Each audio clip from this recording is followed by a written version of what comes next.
رحم الله البطل الشهيد خالد عبد العال الذي أنقذ بالشاحنة من خروجه من البنزينة لينقذ مدينة العاشر من رمضان في محافظة الشرقية.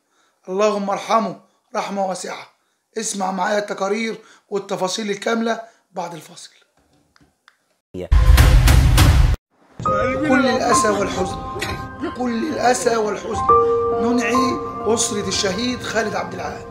خالد عبد العال الذي أنقذ مدينة كاملة في محافظة الشرقية وأنقذ بنزينة كاملة في محافظة الشرقية. خالد عبد العال البطل المغوار رحمة الله عليه، نحسبه من الشهداء والصديقين، اللهم احشره مع الصديقين والأنبياء وحسن أولئك رفيقا. اللهم احسبه عندك من الشهداء رحمة الله عليه، على البطل الشهيد خالد عبد العال.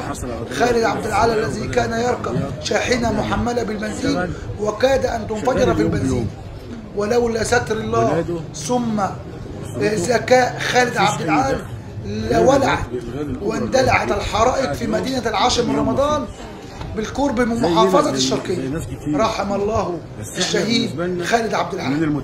خالد عبد العال البطل المغوار الذي أنقذ مدينة كاملة من الحرائق ومن الأطفال والشيوخ كادوا أن يموتوا حضرا بسبب سوء استخدام في البنزين. أنقذ مدينة كاملة وأنقذ بنزينة كاملة وأخذ الشاحنة المحملة بالبنزين بأقصى سرعة على بعد 70 كيلو من المدينة، وانفجرت الشاحنة المحملة بالبنزين. رحم الله الشهيد البطل خالد عبد العال. الشهيد البطل خالد عبد العال رحمة الله عليه، اللهم ارحمه رحمة واسعة واحسبه من الشهداء واحشره مع النبيين والصديقين والشهداء رحمة الله عليه. وننعي أسرة الشهيد خالد عبد العال. الحكومة تكافئ أسرة الشهيد خالد عبد العال 200,000 جنيه من وزارة العمل، و100,000 جنيه من وزارة التضامن الاجتماعي، 100,000 جنيه من وزارة التضامن الاجتماعي، و50,000 جنيه من جهاز العاشر من رمضان، معاش استثنائي بقرار من رئيس الوزراء.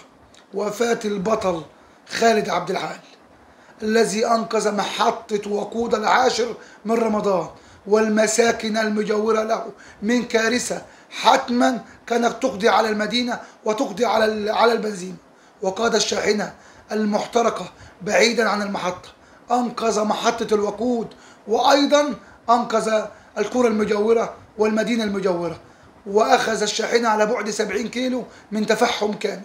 ربنا يرحمه رحمة واسعة ويسكنه فسيح جناته، ربنا يجعله في ميزان حسناته. دعواتكم له بالرحمة والمغفرة وأن يسكنها الله فسيح جناته. ننعي بكامل الأسى وكامل الحزن لأسرة الشهيد خالد عبد العال رحمة الله عليه. أهلا بكم في قناة حكاوي الغلابة.